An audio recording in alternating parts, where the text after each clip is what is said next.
আসসালামু আলাইকুম রহমতুল্লাহ ওবরকাতু। আসলে বক্রপথ বলতে কিছু নাই বাংলায়। লেখছে বক্রপথ, আমি জানি না বক্রপথ। আচ্ছা, ওই যে এই আয়াতটা হলো আউযু বিল্লাহি মিনাশ শাইতানির রাজিম ওয়ালিল্লাহিল আসমাউল হুসনা ফাদউহু বিহা ওয়াদারুল লাযিনা ইউলহিদুনা ফি আসমাইহি সায়ুজজাউনা মা কানু ইয়ামালুন। এই আয়াতটার প্রথম অংশটা হলো ওয়ালিল্লাহিল আসমাউল হুসনা ফাদউহু বিহা। আল্লাহ বলতেছে রাসূল সাল্লাল্লাহু আলাইহি ওয়াসাল্লামকে এবং মানুষদের জন্য যে সবচাইতে শ্রেষ্ঠ নাম হচ্ছে আল্লাহর, এবং ওই নামগুলো ধরে ডাকো। যেমন তুমি যদি অসুস্থ হও, তার আল্লাহর এক নাম হলো আশ-শাফি। তো তুমি কও যে আল্লাহুম্মা শফিনা, আহ, আহ, আল্লাহ আমাদেরকে সুস্থ করো। এরকম যদি রিজিকের ব্যাপারে দোয়া করতে চাও, তাহলে আল্লাহর নাম ধরে রাখতে পারো যে আর রাজ্জাক, আমার রিজিক দাও।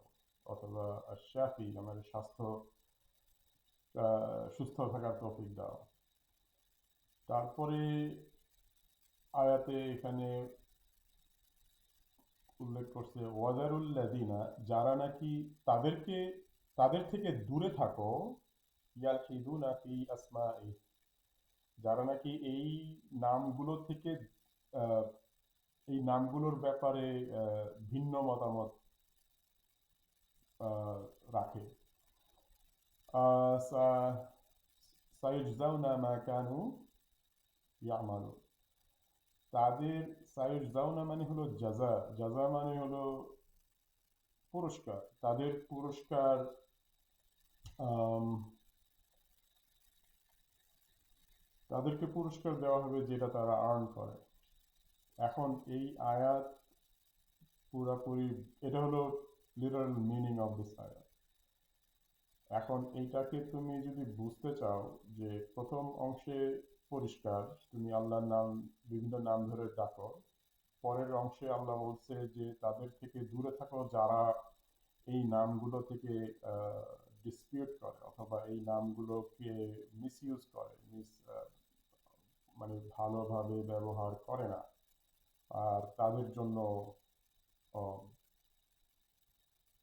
জন্য আহ, পুরস্কার হবে যেটা তারা উপার্জন করে।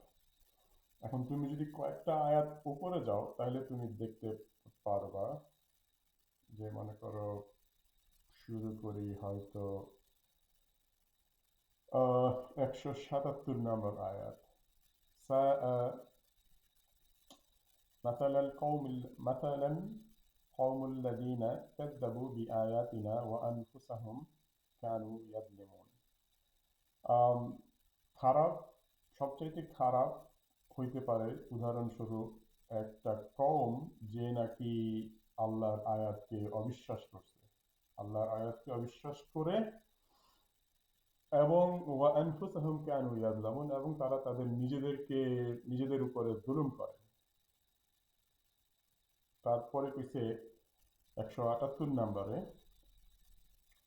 মাই ইয়াহদিল্লাহু ফাহুয়াল মুহতাদি।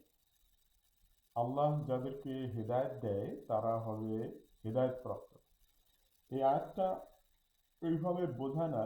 এই আয়াতটা বোঝার জন্য তোমারে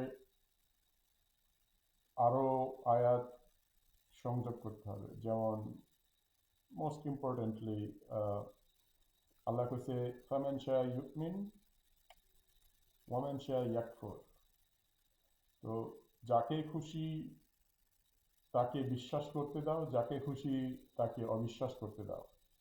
তো এখানে যদি বলছে যে আল্লাহ ইয়াহদি মাই ইয়াহদিল্লাহু, যে আল্লাহ হেদায়েত দেয় যদি সে চায়। আর যদি সে হেদায়েত না চায়, হেদায়েত থেকে দূরে চায়, এই আয়াতের আরো আগে একটা উদাহরণ দিছে, যাকে আল্লাহ নবী হিসাবে যাকে আল্লাহ নবী নাবা মানে খবর পাঠাইছে, কিন্তু সে ওই খবর থেকে দূরে সরে গেছে স্বেচ্ছায়। আচ্ছা, তারপরে এখানে হলো ওয়ামান ইউদলিল ফাউলাইকা হুমুল খাসিরুন। ইউদলিল, তুমি যে আলহামদু সূরায় পড়ো না যে লাম ইয়ালিদ ওয়া লাম ইউলাদ, না কি পেলাম, সরি, ওয়ালাদ, ইয়ে কি, ইহদিনাস সিরাতাল মুস্তাকিম সিরাতাল লাযিনা আন'আমতা আলাইহিম গায়রুল মাগদুবি আলাইহিম ওয়ালাদ দাল্লিন, আমিন।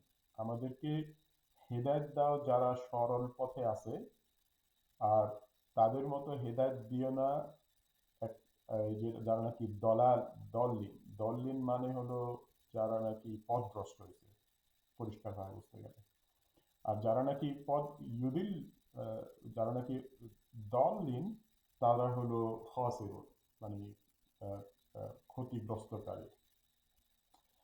তারপরের আয়াতে 179 নম্বর আয়াতে ওয়ালাকাদ দরাকনা লিজাহান্নামা কাসীরাম মিনাল জিন্নি ওয়াল ইনস, আল্লাহ জাহান্নামকে সৃষ্টি করছে এবং জাহান্নামের মধ্যে থাকবে বেশিরভাগই কিসে থেকে? দুই গোত্র থেকে, একটা হলো জিন জাতি থেকে আর একটা হচ্ছে মানব জাতি থেকে। এখন এখানে উদাহরণ দিছে লাহুম কুলুবুন লা ইয়াফকাহুনা বিহা। আমরা মনে হয় এই আয়াতটা পড়ছিলাম, আমার একটু মনে আছে, আমরা যখন এই যে সূরা আরাফ পড়তেছিলাম, যে তাদের অন্তর আছে কিন্তু তারা ওই অন্তর দিয়ে শোনে না অথবা বোঝার চেষ্টা করে না। এই হলো একটা ক্রাইটেরিয়া।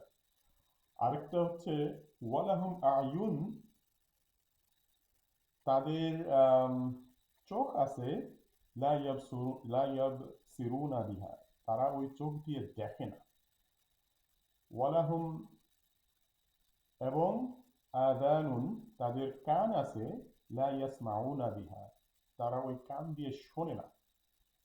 উলাইকা কাল আনআমি, তারা হলো পশু, পশুর মতো। আনআম মানে হচ্ছে ওই যে গরু, ছাগল, ভেড়া, ওই জাতীয় পশুর কথা উল্লেখ করা হয়েছে। বাল হুম আদাল্লু, তারা হলো কি, এই আবার এখানে সেই দল্লা, তারা হলো ভুল পথের মধ্যে আছে। উলাইকা হুমুল গাফিলুন, তারা হলো গাফিল। গাফিল মানে হচ্ছে, গাফিল মানে হলো কি করে, মানে অবহেলা করে, অথবা এটা তো আমি বুঝে নাও আমি কি কইতেছি। এখন এই যে কইতেছে যে তাদের অন্তর আছে কিন্তু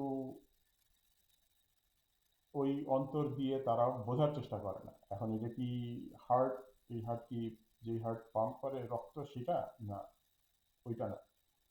এটা হলো যেমন আল্লাহর আয়াত তাদেরকে পড়ানো হইতে, তাদের সামনে পড়াইতেছে, পড়তেছে, তারা শুনতেছে কিন্তু তারা অন্তর দিয়ে ওইটাকে বোঝার চেষ্টা করে না।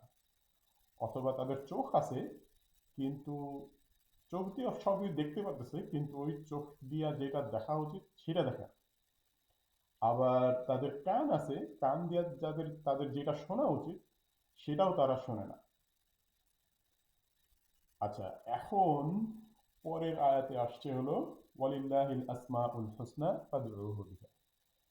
এখন ওই সময় কোরাইশরা করতো কি, তাগত মূর্তি আছিল 360টা মূর্তি, তার মধ্যে একটা নাম আছিল আল আল উজ্জা, আল লাত, এরকম আরো অনেক একটা এক রকম নাম দিছিল। তো এইখানে ফাদারুল্লাযিনা ইয়ালহিদুনা ফি আসমাই, তাদের কাছ থেকে দূরে থাকো যারা নাকি আল্লাহর নামকে অপব্যবহার করে। এই অংশটুকুতে বোঝাইছে যে ওই সময় কুরাইশরা যারা বিভিন্ন নাম ধরে ডাকতো, তাদের মানে আল্লাহর পাশাপাশি ওই উজ্জাকে বিশ্বাস করতো, আল্লাহকে বিশ্বাস করতো, তারা আবার আল্লাহরেও বিশ্বাস করতো। যেমন একটা আয়াতে জিজ্ঞেস করা হয়েছে, আয়াত আল্লাহ রাসূলকে বলছে, তুমি ওয়ালা ইন সাআলতাহুম মান ফিস সামা মান ফিস ওয়ালা ইন সাআলতাহুম মান খালাকাস সামাওয়াতি ওয়াল আরদ, যদি আমি ভুল না করে থাকি, তার অর্থ হলো তাদেরকে যদি জিজ্ঞেস করো যে আসমান এবং জমিন সৃষ্টি করছে কে, সায়াকুলুন সায়াকুলু আল্লাহ, তারা বলবে হলে আল্লাহ সৃষ্টি করছে। তার মানে তারা আল্লাহকে বিশ্বাস করত, সেই সাথে তারা আল্লাহ, আল উজ্জা, অন্যান্য 360টা মূর্তিকেও বিশ্বাস করত।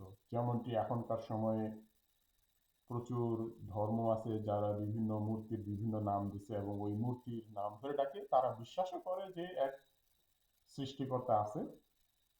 আহ আবার তারপরে ওই সৃষ্টিকর্তাকে বিশ্বাস করার পাশাপাশি এখন যে যেই ভাষায় কথা বলে সেই ভাষার নাম ধরে ডাকে, তাতে কোনো নাই। কোরআন যেহেতু আরবিতে নাজিল হয়েছে আরবদের উপরে, ওই জন্য এখানে আরবিতে কথা বলতেছে এবং আরবদেরকে অ্যাড্রেস করতেছে। তো ওই সময় কুরাইশরা আরো তো অবশ্যই ওদের ভাষা ছিল আরবি, এবং ওরা এই আল উজ্জা, আল্লাহ, ব্লা ব্লা ব্লা এরকম ইউজ করতো আর কি। তো আল্লাহ বলতেছে যে যারা নাকি আল্লাহ বলা সত্ত্বেও যে আল্লাহর নামগুলো সুন্দর নাম, এই নামগুলো ধরে ডাকো, কিন্তু তারা কি করতো, তারা পাশাপাশি অথবা আল্লাহকে ডাকার পাশাপাশি তারা ওই মূর্তির নাম ধরে ডাকতো। এইটা হলো এই আয়াতের অর্থ। এখন বাংলায় যে ট্রান্সলেশন করছে বক্রপথ, বক্রপথ বোঝার জন্য তুমি হয়তো বুঝতে পারো, আমি জানি না, যে ট্রান্সলেট করছে সে জানে ভালো, আল্লাহ তাকে সওয়াব দেখ তার কাজের জন্য। বক্রপথ কেন ব্যবহার করছে আমি জানি না, হয়তো তুমি এটা বুঝে নিতে পারো বক্রপথ হচ্ছে অপোজিট অফ সরল পথ, তাই না? এখন সরল পথ কি? আল্লাহর পথ। এখন এনিথিং গোজ এগেনস্ট আল্লাহর পথ, এটা বক্রপথ। এটা হলো আমার আন্ডারস্ট্যান্ডিং, আল্লাহ জানে ভালো। I hope this will help ইনশাআল্লাহ। আসসালামু আলাইকুম ওয়া রাহমাতুল্লাহি ওয়া বারাকাতুহু।